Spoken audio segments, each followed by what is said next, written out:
No Caitlin Clark, no problem. No Sophie Cunningham, no problem. No head coach Stephanie White, have no fear. The final boss, Austin Kelly, is here. The Chicago Sky, we came into your building and we just, from pillar to post, smacked you guys around. What do you get when you take away Caitlin Clark, Sophie Cunningham, and the head coach Stephanie White from the Indiana Fever all at the same time? According to Angel Reese and the Chicago Sky, you get an easy win for $8K. First step, another one. They were completely wrong. Last night at the United Center, the Fever proved they're not just a one-woman show. Kelsey Mitchell dropped 17 points, Lexie Hull continued her hot streak, and new signing Ari McDonald ran the offense like a veteran. Aaliyah Boston and Natasha Howard also made big contributions. The result? The Fever didn't just win. They obliterated Chicago by 27 points, leaving Angel Reese and the Sky completely humiliated in front of their own fans. If you support the Fever, comment "I've got the Fever" down below. Let's go. Yes, sir. Great job. All right, great job. Thanks, Daddy.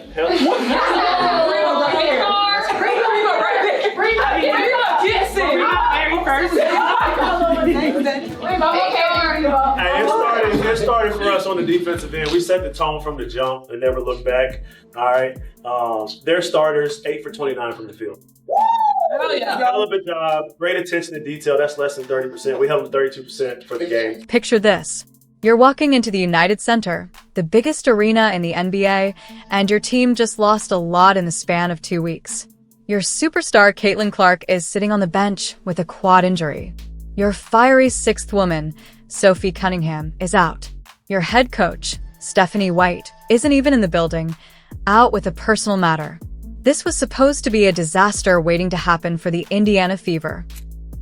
Well, Fever versus Sky isn't much of a rivalry, at least if you go by the results, because the Fever have dominated the Sky, and I guess you could say the Sky is falling, at least in the standings and around Chicago, considering the situation with the team. The Fever faced their biggest test of the season on June 7th. Clark had already missed 3 straight games with that left quad strain, and the team had struggled without her magic on the court. They'd already dropped 2 of those 3 games, and now they had to walk into hostile territory without their best player. The pressure was building with every day Clark stayed sidelined. Then came the coaching bombshell. Stephanie White couldn't make the trip due to personal reasons, which meant first assistant Austin Kelly had to step up as acting head coach. Kelly had worked with White since 2012 and knew her system inside and out, but he'd never been in this spotlight before. The United Center holds over 21,000 fans for basketball, and this was the first WNBA game ever played in this iconic venue. Austin Kelly filling in for Stephanie White. I got a feeling. Austin Kelly looks like a head coach on the side. Folks, there was none of this. Austin Kelly looked like the final boss on the sideline watching over the Indiana Fever team. His posture, his presence, yeah, head coach type stuff, you know what it is. The assistants standing up, giving me some energy, giving me some,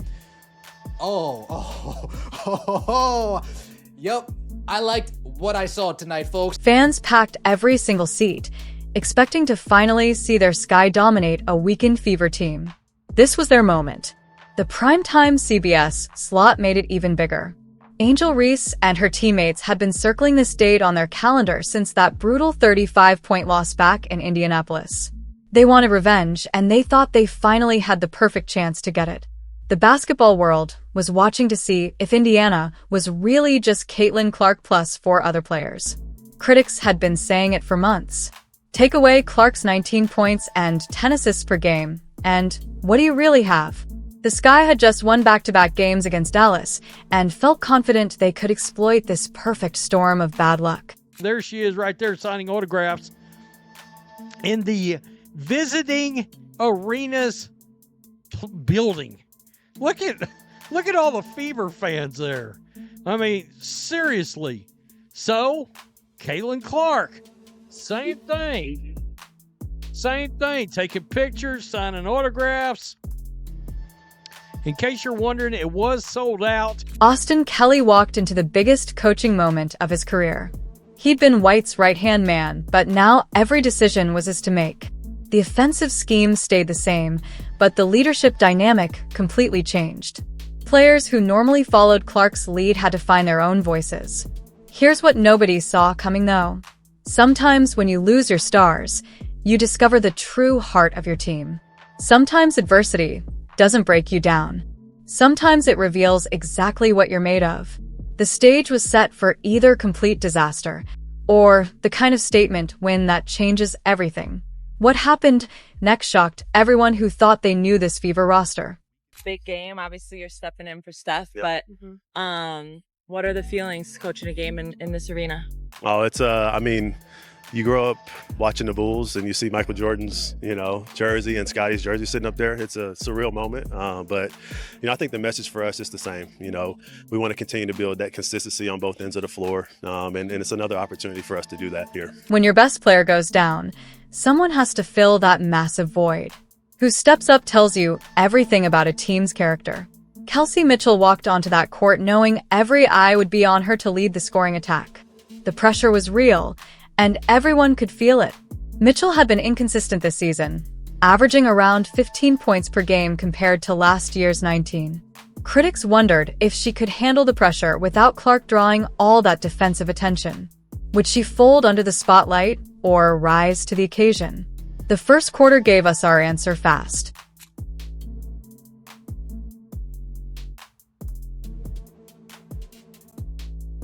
This time steps right through the heart of the defense and blows by Chicago. The wins off of Lake Michigan. Loses Atkins, step back mini, knocks it down. Oh, the connection to Howard. How about the finish from Mitchell? And she may be the quickest guard in the league with the ball in her hands. Something beautiful happened right from the opening tip.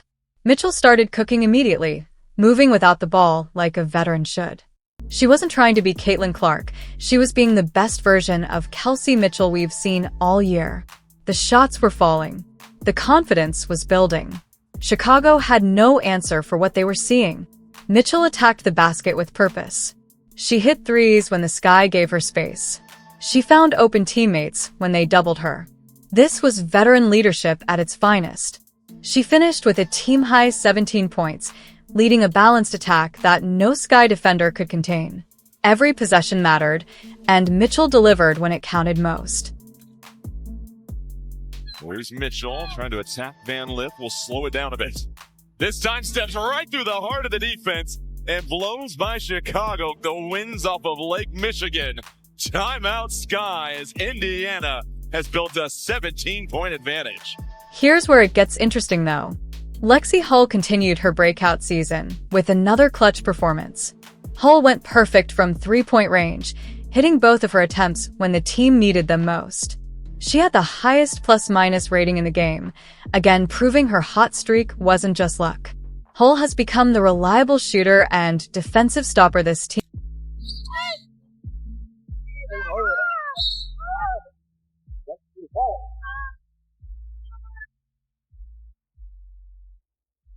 desperately needed. But that's not all. Aaliyah Boston dominated the paint with 11 points, 5 rebounds, and 5 assists. This was the complete two-way performance Boston fans have been waiting for since Clark went down. She also tied her career high with 5 blocks, altering shots and controlling the interior like a true defensive anchor. 20 in the 3-game absence for Caitlin Clark, leads the league in field goal percentage. It shows you right there. The intentionality to get Aaliyah Boston the basketball.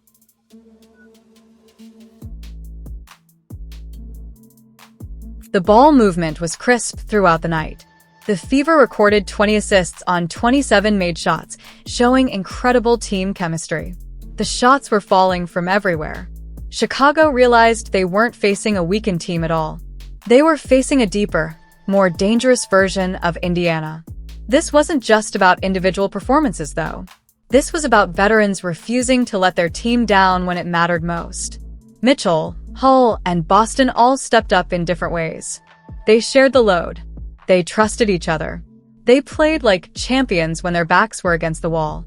The supporting cast became the main characters, and they absolutely nailed their roles. We won the boards, all right? And, they're a second chance points team, all right? And we won that area as well. Taking away their strengths was something that we did a great job of, all right?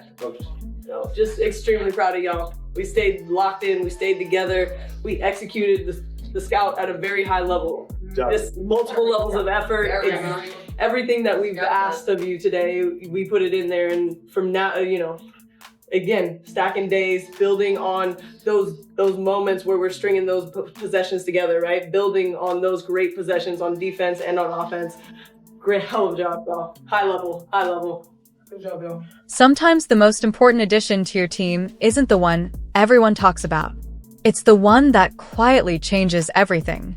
Ari McDonald was supposed to be just a late-season signing, a depth piece to help with rotations.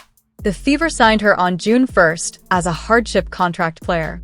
Nobody expected much beyond basic backup minutes. Running the offense without Caitlin Clark seemed impossible.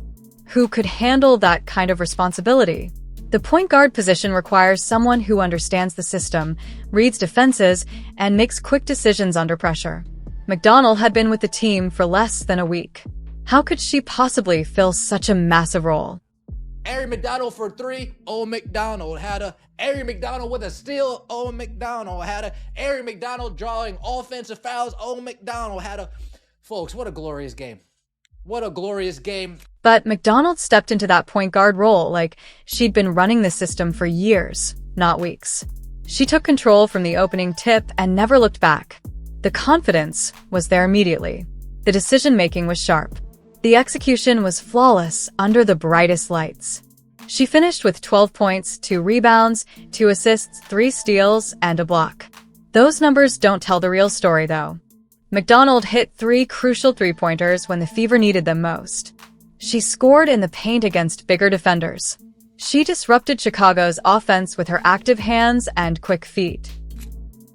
But both teams facing a little bit of adversity, having certain players out or not at full capacity. McDonald, a huge triple in the corner. Mitchell, patient in the corner, flips it up top. Boston, other side. McDonald, another 3. I'm loving it. DJ Carrington leads the WNBA in exactly one category this season, and it's not points, assists, or rebounds. She's the undisputed queen of flagrant fouls, with 3 already on her record. To put that in perspective, most players go entire seasons without a single flagrant foul. Carrington managed 3 in just a little over a month, including hits on Skylar Diggins and Jessica Shepard that had fans calling her plays trash and dirty. Dejanay, you're always in a dirty play. Dejanay, once again, here we are today. Oh, Dejanay. You know what makes a player truly dangerous? When they hurt their own teammates while trying to injure opponents. That's exactly what happened on May 21st, when DJ Carrington managed to create chaos that left everyone wondering how one play could go so wrong for so many people. The Dallas Wings were facing the Minnesota Lynx, and everything seemed normal until Carrington decided to make her mark. Jessica Shepard was on a fast break, looking to score an easy basket, when Carrington came flying in from behind. What happened next was pure recklessness disguised as defense. And I'm starting to have that feeling when it comes to Dejanay Carrington and dirty basketball, Dejanay Carrington and flagrant fouls. How come every time I'm watching a flagrant foul, you're committing the foul? How come every time I'm watching a dirty play, you in the play? Dejanay. Carrington swiped at what she claimed was the ball, but her hand connected directly with Jessica Shepard's face instead. The contact was so violent that Shepard went crashing toward the court, and that's when things got even more ridiculous.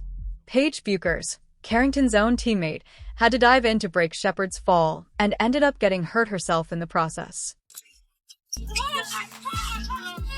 Ball's being pushed down court. Whoa. Yeah, I mean, this will be a better angle of it. I think we'll be able to see how hard the foul is right here. That's a hard foul, and she does get her in the face. when she's coming down. Let's be real about what we just witnessed. Carrington's so-called defensive play managed to injure an opponent and her own teammate in one motion. Fans on social media immediately called it a trash play from a dirty player and questioned how many more times she'd be allowed to pull stunts like this before facing real consequences. The referees called it a flagrant 1 foul, though many analysts thought it deserved an upgrade to flagrant 2, based on how reckless the swipe actually was. Video footage showed Carrington coming from behind with zero chance of actually getting the ball cleanly, yet she still chose to make that dangerous contact. Basically reached around Shepard's body, but the fact that she went for the basketball and for the block really... The basketball play. Yeah, it is. And she ends up getting Shepard in the face, the nose. I don't know which takes precedent. Oh, see, it's the hit the ball and then it's the pull back. They're showing it on the Jumbotron at a different angle that sort of looked like, watch after Carrington goes for the block, watch her pull back right here. And that's the part that I don't know if you separate that. Jason Whitlock didn't hold back after watching the play, tweeting that DJ Carrington is going to seriously injure a player in the WNBA. His warning proved prophetic when you consider that she managed to hurt 2 players with one reckless move. The aftermath raised serious questions about Carrington's approach to basketball. Was this just bad luck, or does her playing style create these dangerous situations? The evidence was mounting that this wasn't an isolated incident, but part of a troubling pattern. Was it a flagrant 1? Yes. Could it have been called a flagrant 2? Yes. Was it more dangerous to Paige Beckers than anyone else? Because Paige Beckers was the one who was the person who had to break Jessica Shepard's fall. Could she have blown out her teammate's knee? Yeah. Yeah. Like, that is what, like, realistically, that is what the conversation should be about. Because she wanted the Kiki Iriafen viral meme. Because as soon as she did it, look at what she does as soon as she did it. As soon as she did it, she walks towards Jessica Shepard and just tries to do the Kiki Iriafen face. Fans across social media platforms labeled this the most ridiculous flagrant foul of the season, and rightfully so. When your defensive technique puts your own teammates in danger, you've crossed a line that goes beyond competitive basketball. This incident proved that Carrington's reckless style threatens everyone on the court, regardless of which jersey they're wearing. But this wasn't her only controversy from the 2025 season, and it's barely even a month since the season began. How does one player manage to create 2 separate dangerous situations in a single game? DJ Carrington answered that question on June 4th, during the Dallas Wings matchup against the Seattle Storm, turning what should have been competitive basketball into a showcase of reckless plays that had fans demanding her immediate suspension. Like, I'm sorry, you don't get to plow through somebody's back, almost injure a teammate, and then say, yeah. And then, like, claim that you've done nothing. You've done nothing. Like, and people are like, stand on business. She's like trying to laugh at it. I'm like, no, you're just Pat Bev. You're not Draymond, you're Pat Bev. Like, realistically, you're Pat Bev. That's it. And like, look, I mean this when I say this. It was a dangerous play only for Paige.